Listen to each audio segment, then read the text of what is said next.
I've debated for a while over making a reaction video.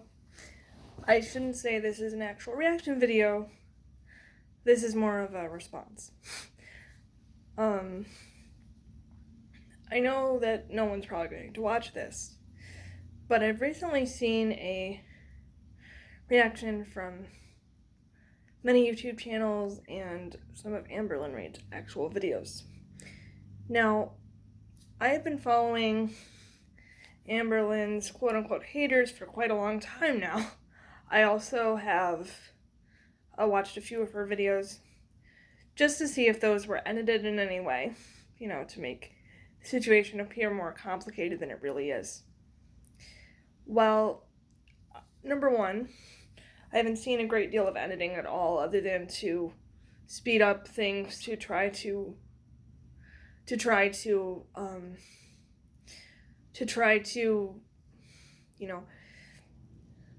not get copyrighted, essentially. I want you to know, Amberlynn, that we have a lot in common. For example, I like crazy mugs. This is a giraffe. You can't see the front, and I'm having trouble holding it, but this is his tail. If it hasn't become apparent to you already, Amberlynn and whoever else sees this, I do have a lot of health issues myself.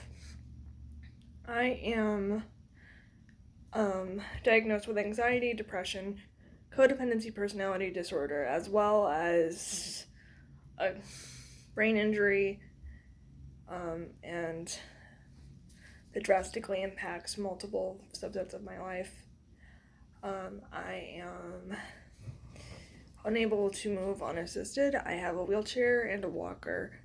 I have actually commented on several videos that I am wheelchair bound and that I do not have the luxury to just change a couple things about my life and get over my disorder, because unfortunately it is in my brain. And I guess that's where a lot of the criticism comes from. For those of us who are forever unhealthy, and no matter what we do, we see it as a kind of a slap in the face, because the reality is, if you keep going to counseling and stop eating Cheetos, you're probably going to be in a much better state than you are now. I commend you for going to counseling. I really do. I also wanted to point out that in the state where I live, and possibly other states as well, there's a program where the counselor will come to your house. So because I have anxiety and my brain injury makes it impossible for me to sense depth perception, and so I can't drive a car in a safe way, I have someone that comes to my house and sits on my porch and talks to me in an actual therapy setting. So going from there, I think that's something you should look into. I think it would help. That way you wouldn't necessarily need a ride from Becky or from Eric if you wanted to go somewhere. That's another thing I wanted to point out. You're very lucky to have a woman in your life who loves you. You are.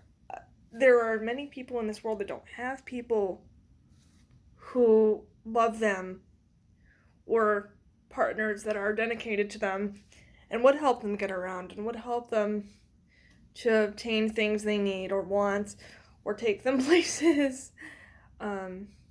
And that's something that you really need to be grateful for. She's not a chauffeur. She's not a caretaker. She is, at the end of the day, the woman who loves you and is devoted to you. So I think that's where some of the criticism comes from, that maybe you kind of seem to be the dominant one in the relationship. And I do understand that there's dominant and submissive roles in most relationships. And no, I'm not talking about anything that would get you demonetized.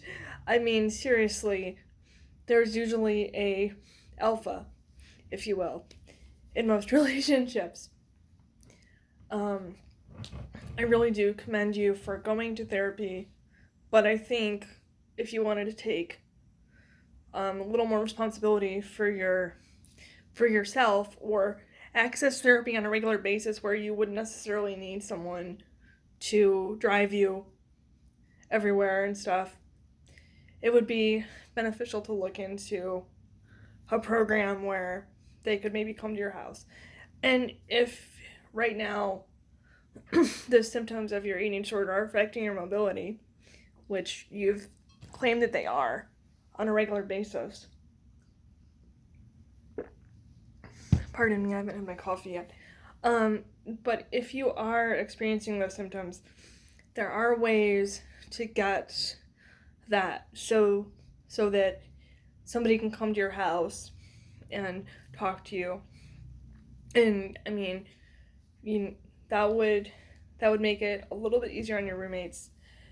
The thing there would be, though, that you'd have to be accountable for that. But I have my counselor's phone number, so we can text and call if need be. There are times I will give her a call if I need her, like at night. I do have anxiety. It's much worse at night, because then all the sensory stimulation stops, and there's me just thinking about my day or my situation or something that's been bothering me quite a bit. So that would be something to look into. I do commend your roommates for going to college a lot. I think that's great. I think that college, for me, was the real turning point in terms of getting to where I wanted to be. So I think, but that's where I wanted to come in. Like, I will always be in a wheelchair for the rest of my life until I'm dead. My wheelchair and my walker are the two main things that enable me to get around. And if I don't have my wheelchair and my walker, I gotta crawl on the floor. This isn't a choice. And I think the frustrating part for people is you have the resources to go get counseling. You have the resources to maybe go to an addiction specialist, because I genuinely believe you when you say you're addicted to food. So you have the capabilities to get it. You just haven't. And I know it's terrifying. I do. And I really honestly think I should say thank you in a way, because you've actually inspired me to go to the doctor and go to counseling and stuff. Take my health situation a little more seriously. I was actually drastically underweight before I started going to your channel and stuff. And I was able to then say, well, okay, I want to be better. So I'm going to go to the doctor and I'm going to go to the therapist, and I have. I'm also going to college right now. I'm pursuing a graduate degree in communications, and I think it's hard because we feel that you're not doing what you... And I'm not saying this as a hater. I genuinely care about you. I care about most everyone. I really honestly do. And I think that you, as a person, deserve better. You deserve to be able to spend time with your girlfriend, to do things together. You're talking about you want to buy a house. That's awesome. Go buy a house. You've mentioned getting married. Get married if you want. That's wonderful. Go do it. You deserve to have a good life. And I think a lot of it is fear. I know it was for me. I was always afraid that people were going to judge me, the way that my disability impacts me, the way I look.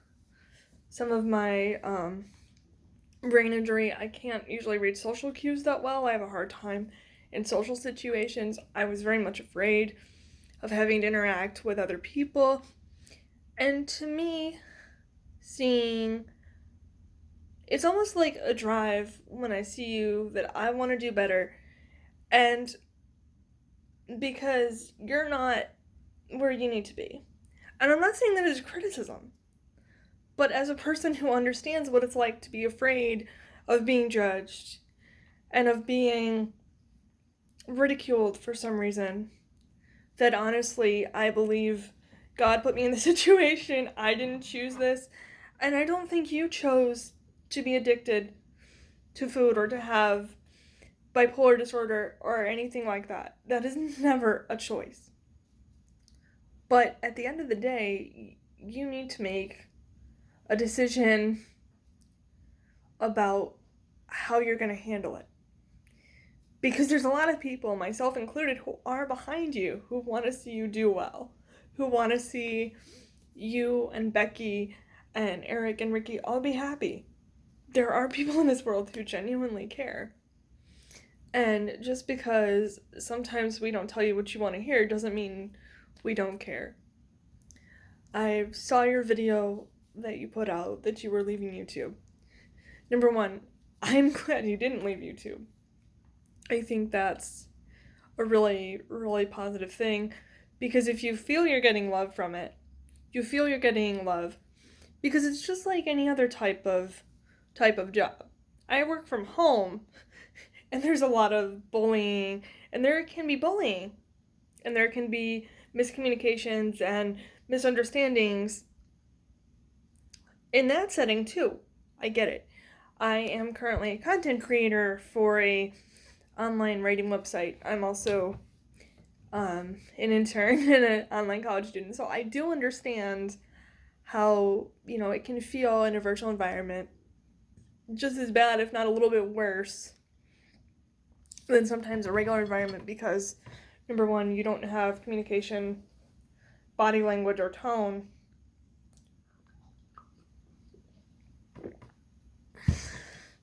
And number two, it's difficult to be able to always read a situation, because there's there can be a lot of stress in a workplace or in a situation where maybe you don't feel the best about yourself. That's a high stress situation, and people are adding to it. I get it. I'm not by any means encouraging you to leave YouTube or anything like that. I'm just saying that I do understand it, and I understand that a lot of people have a hard time, articulating themselves. Or, in my case, I have a really hard time reading social cues. So, I might be very much appreciated, and because certain things I'm looking at a certain way, I don't feel appreciated. And it's not my fault, and it's not your fault, but it's also not the other people's fault. It's no one's fault. It's just a massive miscommunication, mind demonetization word that you're going through. And I get it. I totally get it. I do. And coming from a place of respect, that you feel like you're maybe being disrespected because of your size, I understand it. I'm insecure too. When people see my tiny frame and my gargantuan muscle arms from having to constantly use my upper body, it makes me feel self-conscious. I've had people tell me, you don't comb your hair because my hair is frizzy, and they think that I just sort of roll out of bed and don't even bother to try to comb it. I get it. That isn't true. I know people have said things to me like, well, you could just walk up 2 flights of stairs if you really wanted to.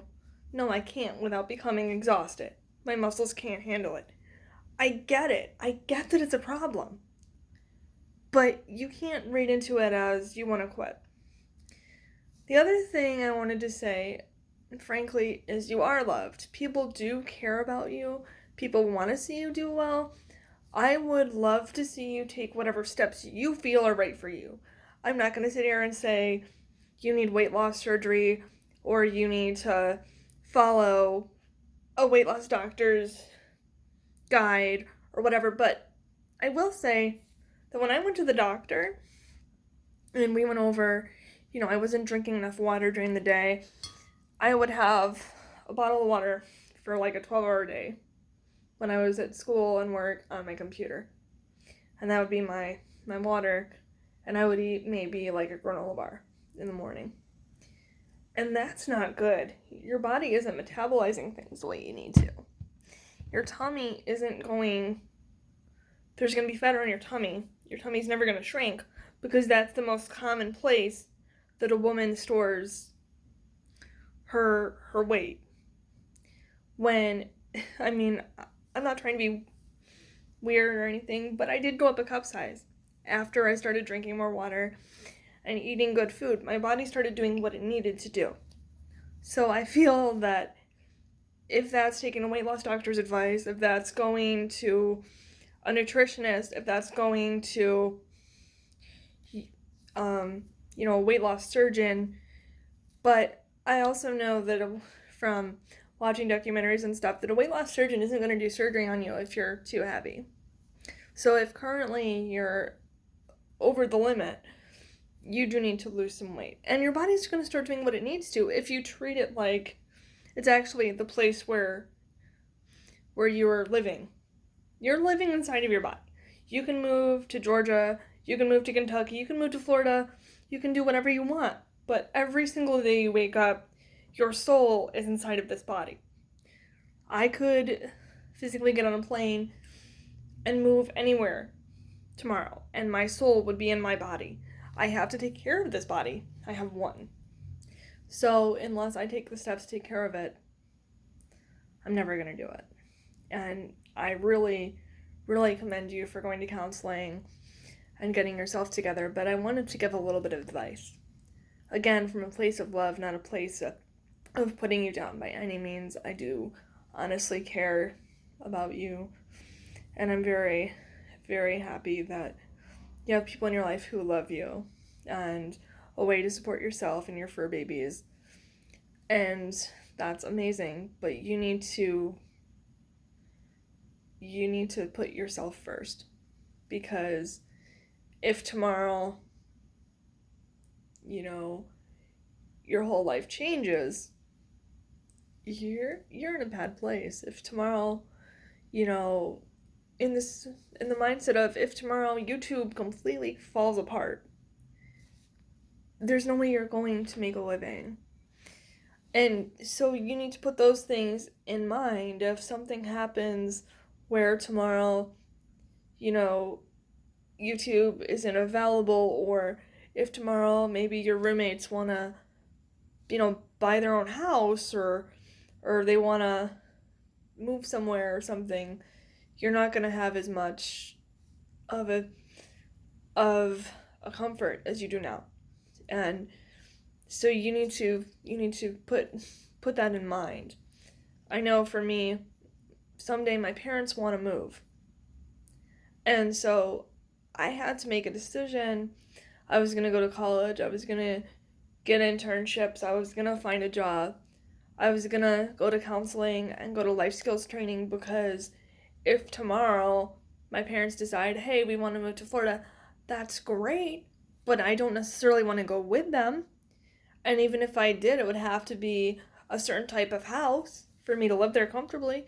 So I need to think about not only myself, but about the people I love, and saying, okay, they deserve this because it's what they want.